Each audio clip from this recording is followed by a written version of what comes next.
Hello, everybody. Welcome back. I am discussing rational functions today. Some of the characteristics of the rational functions, and eventually we will be graphing them. So the first thing I would like to start off with is basically the domain of the rational function. Now, when we talk about the domain of these rational functions, we're really looking for any restrictions in the domain of the function or restricted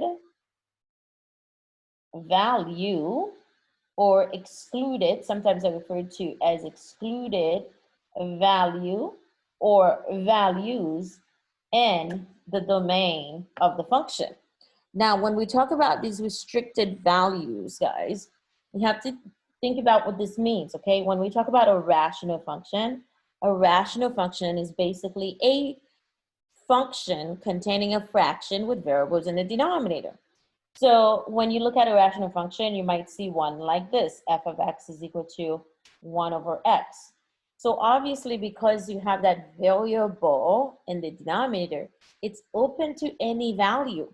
So you want to make sure you restrict that variable from being certain values. What values are we restricting it to?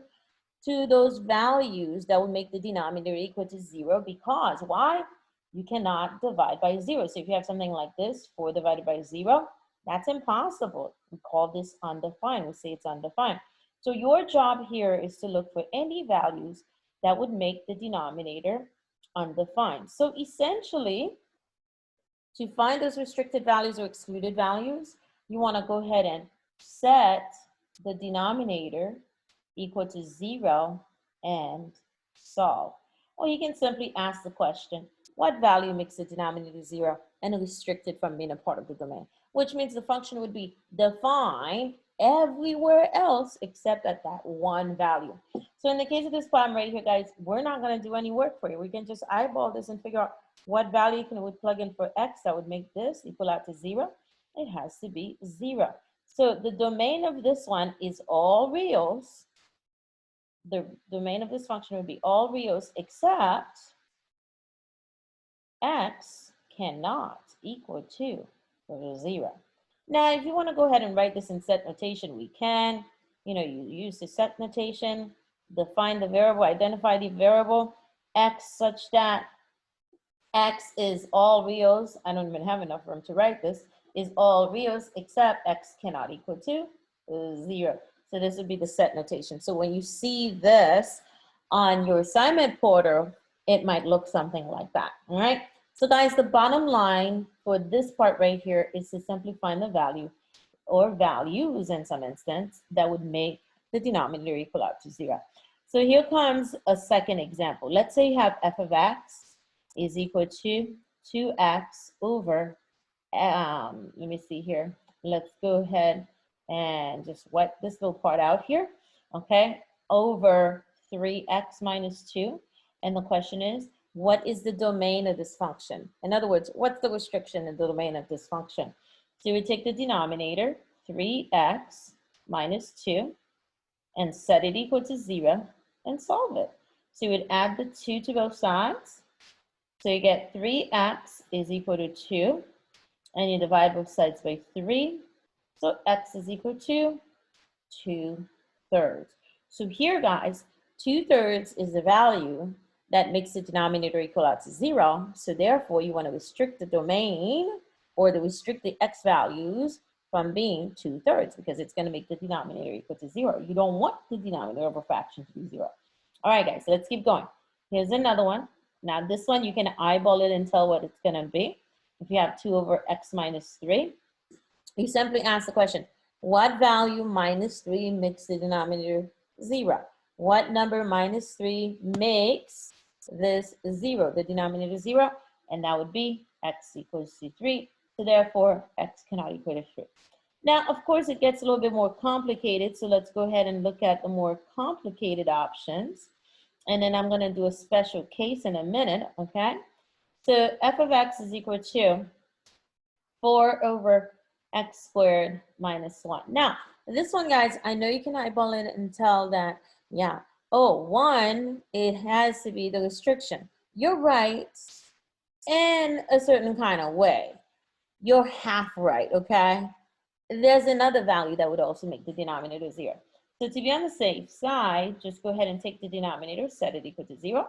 It is factorable because it's a difference of squares. So you want to go ahead and factor that to x minus 1, x plus 1. And so there's your two factors. Ask the question, what number minus 1 makes the first parenthesis 0? 1. Oh, I can't write it down here, guys. Listen, my iPad is like completely busted. I think I need a new iPad, okay? So that's 1. And then for this one right here, same thing, guys. What number plus 1 makes that parentheses or that factor equal to 0? Negative 1. So guys, these are the two values that are the restrictions in the domain of this function. So this function, guys, when we talk about it, we say it's undefined at x equals to 1, undefined at x equals to negative 1, and we'll talk about it some more in a little bit, okay? Now, one special case, and I think this would be number 5. I lost track of the numbers, okay? F of x is equal to 3 over x squared plus 1. I'm just making this up as I go along. So guys, on this one right here, the question is, can I find a number such that when I square it, add it to 1, that will make this denominator 0? No, this one is impossible. So this one has no restrictions. So since it has no restrictions, what would be the domain? So the domain here would be all reals, okay? So since this one has no restrictions, no x value that makes the denominator equal to 0, there's no restrictions on the domain of this one, all right? Now, the next part of this, guys, is to find the vertical asymptotes. I should have defined this, okay? Whoops, I always like to spell asymptote with 2 S's. So that's the wrong S right there, guys, okay? Asymptote or asymptotes, because sometimes there's more than one, okay? When we talk about an asymptote, we're looking at basically an imaginary line which a function approaches. By the way, I'm saying asymptote, not vertical asymptote. I'll differentiate in a minute. So it's an imaginary line. Actually, it's a value, but you really have to talk about an equation here. So it's going to become a line. It's an imaginary line which a function which a graph, I'm going to cut this short, approaches but will never get to, okay? So essentially, guys, this is like a wall on the graph that this graph is trying to get to, but it will never reach the wall on both sides, on the left side as well as on the right side. So that's what the asymptotes are. Now, there are different types of asymptotes. There's a vertical asymptote that goes up and down, vertical. There's a horizontal asymptote that goes side to side. And then there's an oblique asymptote, which is a diagonal line. We're not going to discuss the oblique one, okay? Even the horizontal one, I'm just going to quickly mention it, but the focus here is going to be on the vertical asymptotes, okay? So guys, let's go ahead and talk a little bit about the vertical asymptote. The vertical asymptotes, they're easy to find. Why? Because it's the same values that make the denominator equal to 0. So to find the vertical asymptote, first and foremost, guys, it's going to be an equation. It's going to be an equation. And the equation is going to be in the form of, because it's a vertical line, x equals to some value, okay? How do you find it? You set the denominator equal to 0 and solve. So essentially, guys, these are the restricted values all over again. So let me quickly run through a couple of examples. Now, one of the problems I gave you guys earlier was 2x over x minus 3, something like that. And the restriction was x equals to 3. So x equals to 3 would be the vertical asymptote. That's your vertical asymptote right there, because it is the restricted value, okay? Now, additionally, number 2, I gave you one like this. F of x is equal to 1 over x. That was the first problem I gave you guys. What value makes the denominator 0? Makes the denominator 0? X equals 0. So x equals to 0 would be the equation of the vertical asymptote. All right, guys. Now here comes another one, okay? And I'll do one special case with you guys. F of x is equal to, like I said, you can have more than one vertical asymptote. So here's another one you guys saw earlier. Okay, my tablet is not writing right now. 3 over x squared minus 1. When we solved this, guys, we found 2 vertical asymptotes. One of them was x equals to 1. One of them was x equals to negative 1. I meant 2 restricted values. So remember, the restrictions become the vertical asymptotes. What's the difference? With the restrictions, it's a single value, whereas the vertical asymptotes represent a line, an equation, okay? So you have to make sure it's in the form of an equation. X equals 2. X equals 2. So in the case of this problem, x equals to 1 is a vertical asymptote. X equals to negative 1 is another vertical asymptote in the graph of this function, okay? Now, guys, here's a special case. I'm going to mention something interesting here, okay? Now, f of x is equal to x minus 2 over x squared minus 4. Now, what happens with this one is that if we factor the denominator, guys, we get x minus 2 times x plus 2. So what you should notice is that you have both x minus 2 in the numerator and denominator. They will cancel each other out. And because they cancel each other out, you're left with f of x equal to 1 over x plus 2. So in other words, guys, we just simplified this problem out to 1 over x plus 2. So with the original problem, we would have had 2 vertical asymptotes. X equals to 2. What number minus 2 makes the parentheses 0?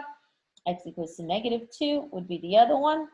So now that we managed to simplify that factor out, in other words, we canceled out a factor, we removed the factor, okay, that led to x equals to positive 2. The question is this: what happens to that vertical asymptote that was at x equals to 2? Well, that vertical asymptote that was at x equals to 2, because we removed it, we factored it out, we simplified it out, we canceled it out, it becomes what is called a hole in the function. Now, I don't want to emphasize this too much because that's not what we're really talking about right now. This is just to get you the basics of rational functions, the vertical asymptote, and the graphs, okay? So I don't want to emphasize this too much, but that hole, guys, okay, it happens because we remove that factor that led to that vertical asymptote, so it becomes a hole. Another way of saying that is that you remove a point of discontinuity, because at that point the graph basically stops moving, okay? So it's a removable discontinuity. You remove that discontinuity, okay? So that's the only time I'm going to mention that, all right? I just need to say that. Okay, guys, so now I want to go ahead and quickly show you the horizontal asymptote, just quickly, all right? I don't want to linger too much on this because, let me tell you why, guys. I'm actually, you know what? I'm just going to talk about 2 of them. I'm not even going to mention the 3rd one, okay? Because I just want you to get a brief overview of this. I don't want to emphasize these too much. So the vertical asymptote, very easy. Horizontal asymptote, it's a little bit more involved, okay? The horizontal asymptote has to do with the degree and the numerator, which I refer to as n, versus the degree and the denominator, degree and the denominator. And when we talk about the degree and the denominator, I like to refer to it as d. And there are 3 cases for the horizontal asymptote. I feel like I'm about to lose some of you right now, but try and follow along, guys, okay? So when we talk about degree, I'm going to use DEG, okay? So here's case number one, guys. If the degree in the numerator is less than the degree, oh my goodness, in the denominator, then the horizontal asymptote, and remember the asymptote, guys, represents lines, is y equals to 0. By the way, because it's a horizontal asymptote, it's going to be a horizontal line. Hello, okay? And when you write the equation of a horizontal line, it's going to be in the form of y equals to 0. Why? Because it's intersecting the y-axis. Doesn't that make sense, guys? Anyways, that makes so much sense. Okay, now number 2, here's the second case. You have to be careful with it.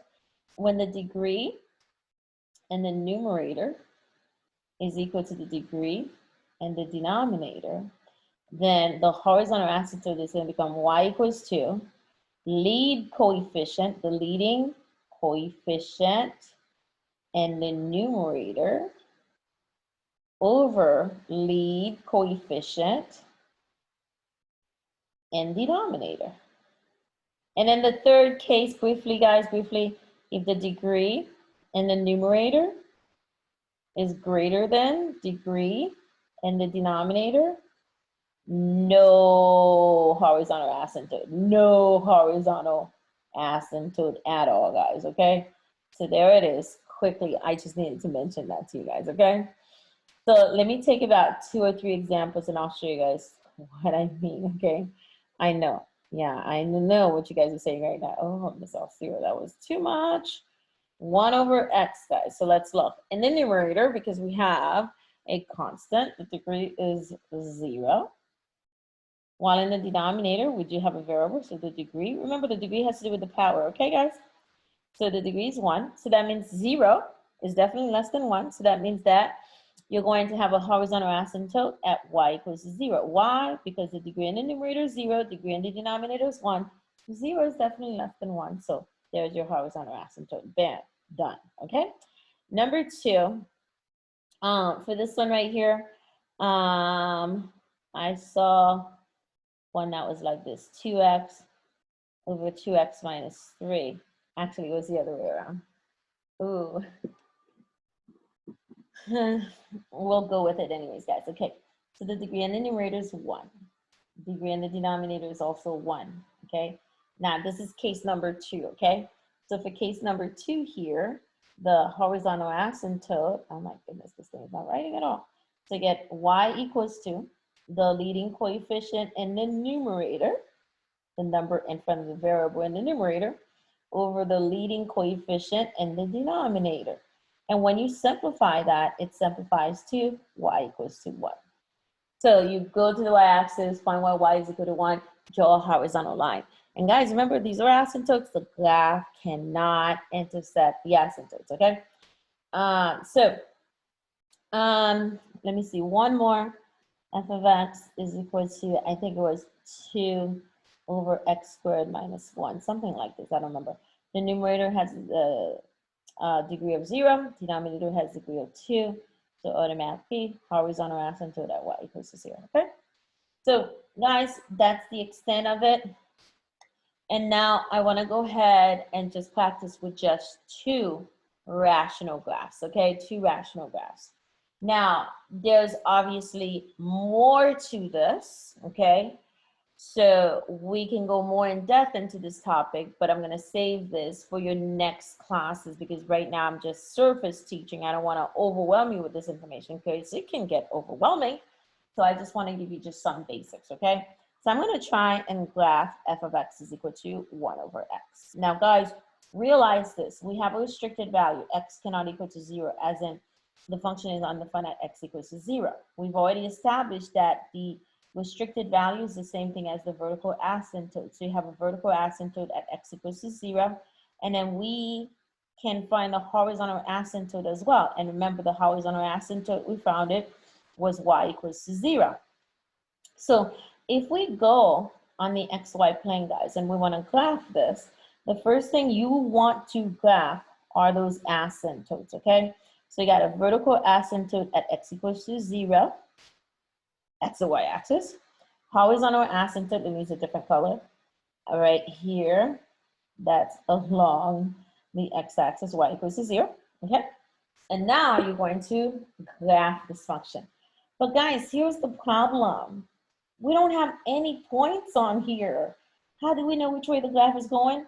See, this is where you have to get some more information about the graph. So in other words, guys, plug in some values like 1. If I plug in 1, and for x, what do I get for y? 1. If I plug in 2, I get 1/2. You see what I'm saying?